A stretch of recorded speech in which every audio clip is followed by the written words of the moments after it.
Minigames in Mario Party are a classic staple of the series, where 4 people go head-to-head to see who truly is the best party goer. Normally, you try to win these minigames, but what if you didn't? What if you not only tried to lose, but went for the worst possible score? Would anything interesting happen? We're gonna find out. So let's start this journey in Lumber Tumble, where we can pretty much lose right away because we can just walk into the water. That was easy. But then Big Top Quiz is a little bit more complicated because we still have to watch the toads, but instead just pick the wrong option. And honestly, my brain was not letting me do that at first. All these double negatives were confusing me, and I kept hitting the right answer. But if you're actually paying attention, you can get a nice 0 points for this game. For camera ready, I basically just found the spot in the picture and then rotated the camera all the way around to make sure I was as far away as possible. So that equated to exactly 0 points for all 3 photos. Scarousel can be pretty quick because we just have to jump over the obstacles in the back and hit the electricity before anyone else. And for Snag the Flags, I think I'll just let everyone else pick up all of these. This time, I would much rather just walk over the already claimed ones, even if it takes them a while to get all 60. And for this one, I think we actually will get sandwiched here, because I'll just stand in this shadow and get buried under this delicious looking snack. And now, hot cross blocks is interesting. You'd think it would just be all luck-based, but actually you don't have to make a pick. If the 10 seconds runs out and you don't press a button, then you get no platform. Perfect for me. I can just stand at the beginning with no trail at all. But when you're playing against computers like this, they move at a snail's pace. It takes them so many rounds for them to cross. And what doesn't help is that when they finally do get a block, it's most likely one they can't even use. So it takes an eternity to finish. So long, in fact, the game eventually stepped in and said, nope, time's up, you all lose. Hey, how much worse can you do than that? For Light Wave Battle, if I just stand in my circle without ground pounding, I should get knocked off. This also happened to everyone else, but I was still out first. For Thwomp the Difference, just like the other quiz game, we have to pay attention to which one is the wrong answer. But interesting dynamic here, because instead of waiting for all the pictures to show up, just wait for 2 of them to match and then pick one of them. And never had to think about picking answers like this in a Spot the Difference. For Cold Front, I can slide right into the freezing water. For Hot Hot Hop, I can hop right into the lava. And for Domination, it is painful to stand here and not press the button even once. But you gotta do what you gotta do to get that 0. Same thing for 3 throw, but my actual basketball skills come in handy here. Or should I say lack thereof, because I can shoot all my shots, but still miss all of them. So same result.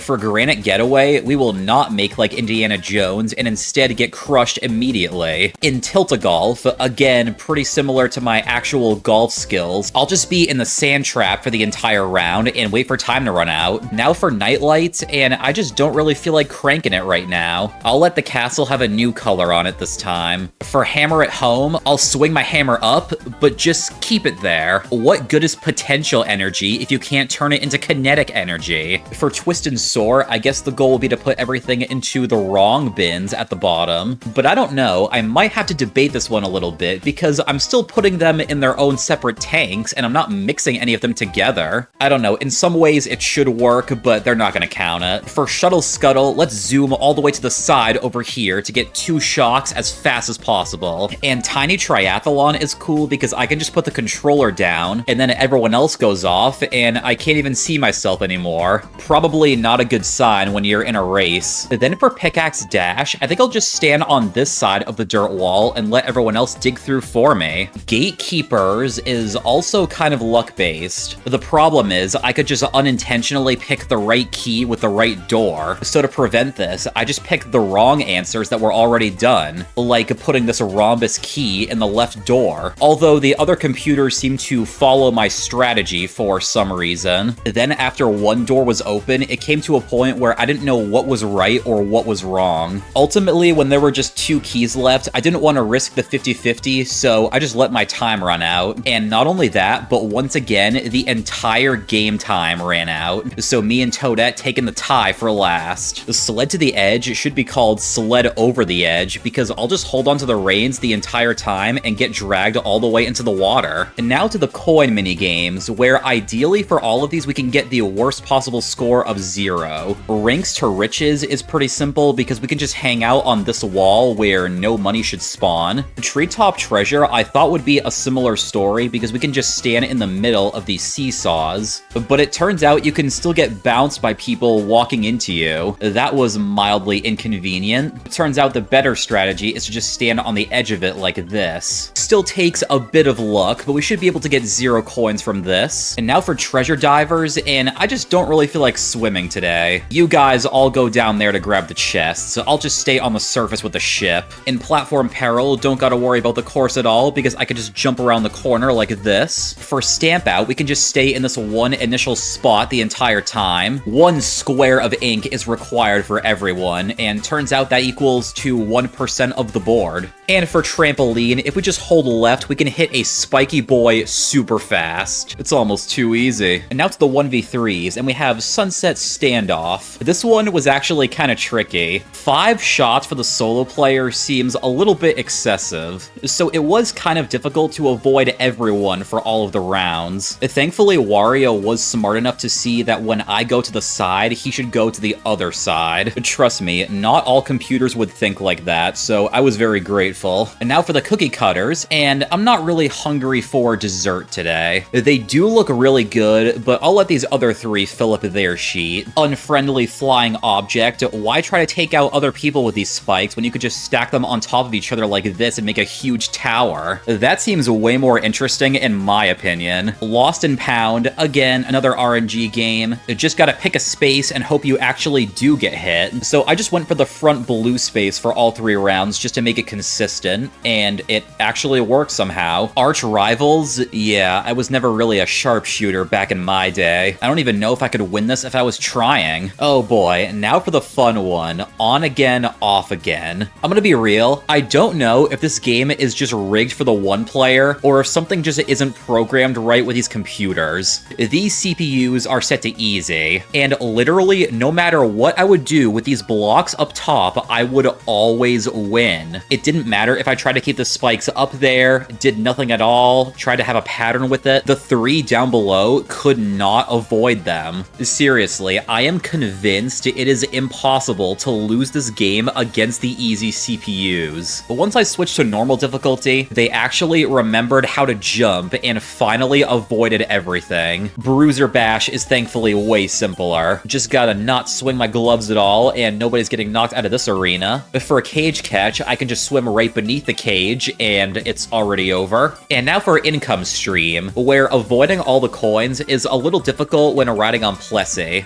but with some precise movement and strategically falling off the edge, it's not so bad. Blame it on the crane. Oh, I won't have to this time, because I'll just be grabbing as many shy guys as I can. Weirdly enough, it's almost just as satisfying to reach into a group of them like this and pull up one of the balls. Snowball time. Come on, someone hit me. I'm right here. I'm a prime target right at the line. Thank you. Okay. And then there's Squeaky Shakedown. And I'm also just not in a very thieving mood right now. All of you can keep your coins. Doesn't matter to me. I'm so generous. And for the 2v2s, there's a Rocky Rope Race, where we can't really move forward if I never grab onto something. But apparently we can just stay up here for a while, and I have infinite momentum, it seems. Pickin' Produce is a little strange because we're definitely not getting 0 with someone competent like Toadette on our team. There's just no way we can stop most of those apples and watermelons going into the right bins. But she's apparently so good that even though she's an easy CPU, the other team of easy CPUs couldn't beat us. So I had to switch to normal again just to balance out the scores a little bit. Well, Prime Cut should be right up my alley because I'm terrible at cutting steak anyway.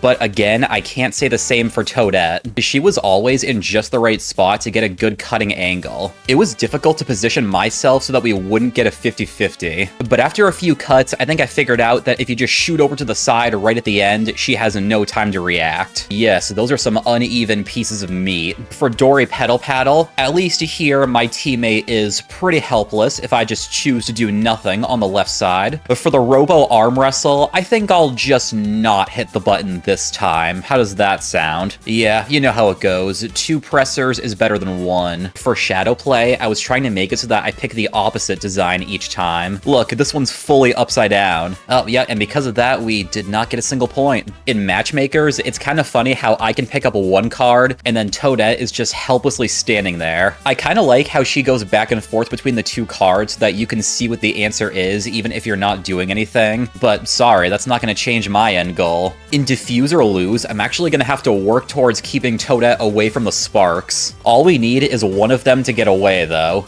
But if I just let Toadette ground pound me, it's not too hard to do. And King Babomb explodes as fast as possible. In Jump the Gun, I'm just gonna sit here in my cannon. Wait, actually no, I can make a couple platforms, but there's no way Toadette's crossing that gap. I actually can't even go over anymore if Toadette's not there. In Two Axis Taxi, Toadette just goes down to the first obstacle and stops. I have to imagine she's getting frustrated after all this. For Tricky Turntables, we kind of just play the game in the opposite way. And you know what? The fact that the computers are so predictable on this difficulty made this very easy to do. Every time you should be able to line it up so that a bomb comes your way no matter what, unless there's one literally not there. But it's okay, just get a bomb next time to take away that coin. I was very surprised to get 0 on this first try. And finally, there's Coin Corral, lassoing the chest of coins. Similar to previous ones, we're definitely not getting 0 here, but it's still a pretty bad score because Toadette can't pull in the big chest by herself, and I can pull in all the bombs just for fun. A round with just 2 small chests collected is where we close this out. I think we nailed it. That was an interesting way to play these mini-games, but it was still just as fun. I think that just goes to show how good this game is. I hope you all enjoyed this video. Thank you so much for watching, and I will see you next time. Take care, everyone.